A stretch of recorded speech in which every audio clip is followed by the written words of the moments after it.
friends, myself Dr. Naresh Bhati, Director of WellCare Overseas Education.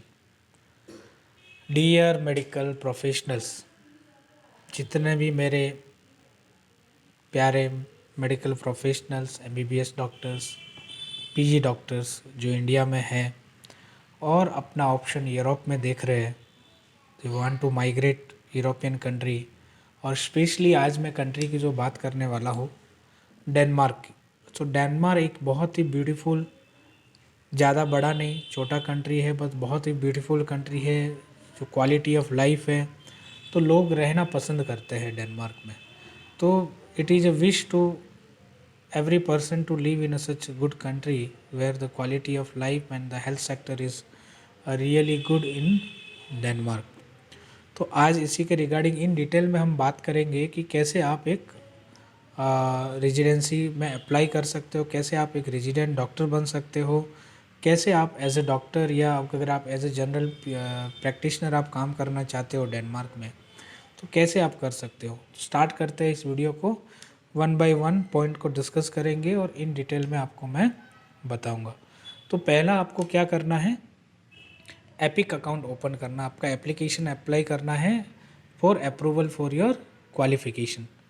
तो इसमें क्या होता है कि before you send an application for Danish authorization to Danish patient safety authority, you must first establish an EPIC account. जैसे मैंने आपको बताया, एपिक अकाउंट आपको खोलना है।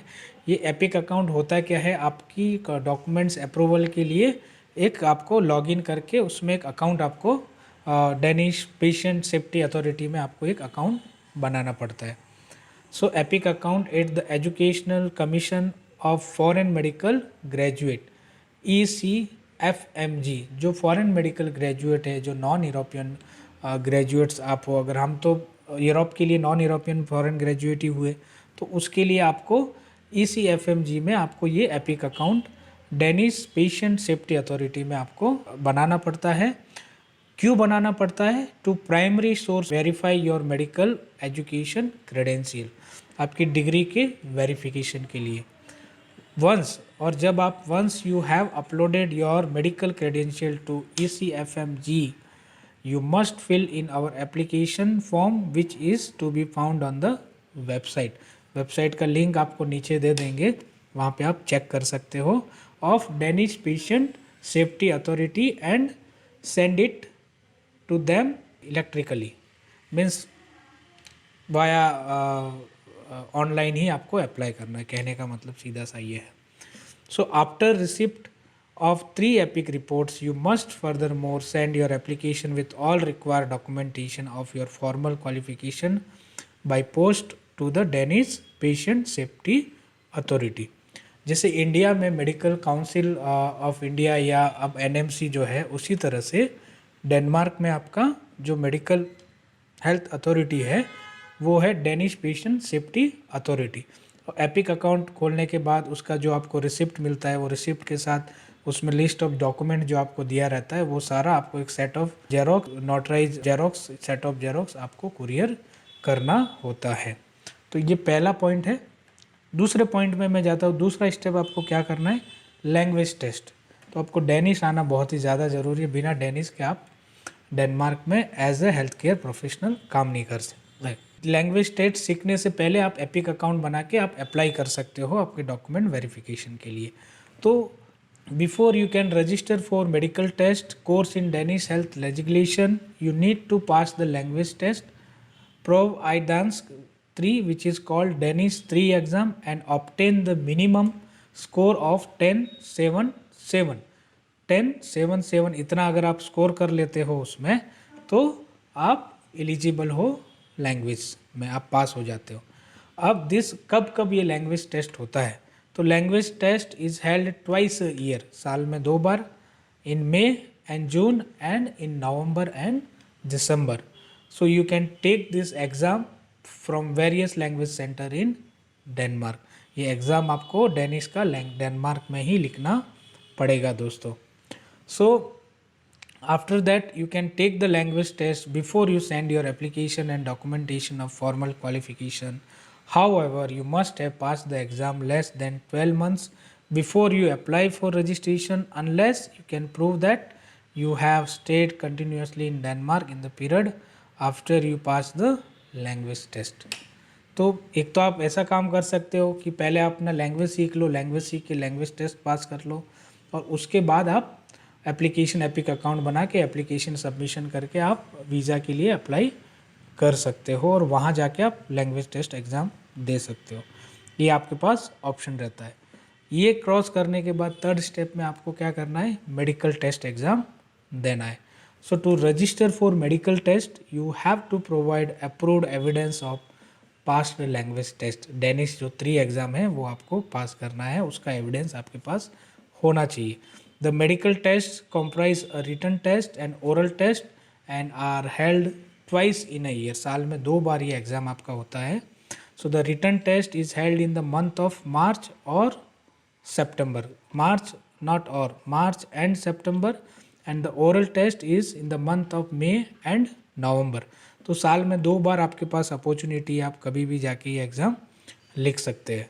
अब मैं बात करूँगा रिटन एग्ज़ाम की, रिटन टेस्ट। तो रिटन टेस्ट में क्या होता है कि this is a 4 hour test comprising questions related to internal medicine and surgery, and the level of this test corresponds to level required of Danish medical graduate, as an external examiner will judge the exam and you will obtain a score from the 7-point grading scales. So they have on their grading scale, so accordingly आपको जो score मिलता है उस तरह से आप पास कर सकते हो। अब बात करता हूँ मैं ओरल टेस्ट की। तो ओरल टेस्ट में क्या होता है, this is a 2 hours test. You will go through a number of stations at which you are examined in various specialties. For example, you may be asked to demonstrate life-saving skills or explain and give an account of symptoms, diagnosis and treatment. The test is evaluated as a pass or fail. Oral test में आप बहुत easiness है, अगर आप सही से perform कर लिए तो आपको जस्ट पास या फेल का ही रिजल्ट मिलेगा, कोई ग्रेडिंग सिस्टम इसमें नहीं रहता है। अब आपने एपिक अकाउंट बना लिया, वेरिफिकेशन के लिए डॉक्यूमेंट डाल दिया, लैंग्वेज टेस्ट पास कर दिया, मेडिकल टेस्ट पास कर दिया, उसके बाद जो 4th स्टेप आपको जाना है, course in Danish health legislation. So उसके लिए फिर ये जो 4th स्टेप उसमें क्या करना है, to register for the course in Danish health legislation you first need to approve your evidence of pass the language test, and this is a 3 days course including 3 modules of both group teaching and group work. This is written test at the end of course and the course is usually held 4 to 5 times in year. एक written exam होता है, 3 days का आपका training रहता है, उसके बाद आपका एग्ज़ाम होता है और ईयरली 4 to 5 टाइम्स आप कभी भी ये एग्ज़ाम अकॉर्डिंगली द अवेलेबिलिटी आप लिख सकते हो। तो ये आपका हो गया 4th स्टेप।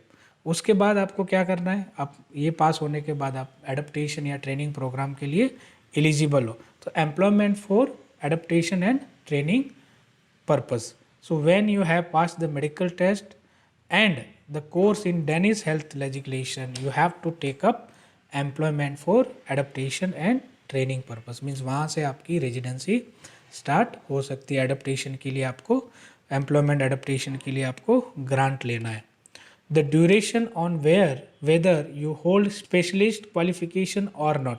अगर आप यूजी डॉक्टर हो या पीजी डॉक्टर हो, you must take up this position at least for 12 months after you pass last medical test और the course in Danish health legislation. You have to find a vacant position in Denmark. Means कहने का मतलब ये है कि employment for adaptation and training ये आपको minimum 12 months तक आपको करना पड़ेगा। उसके बाद जो मेन रेजिडेंसी स्टार्ट होती है तब आप उसमें एंटर कर सकते हो।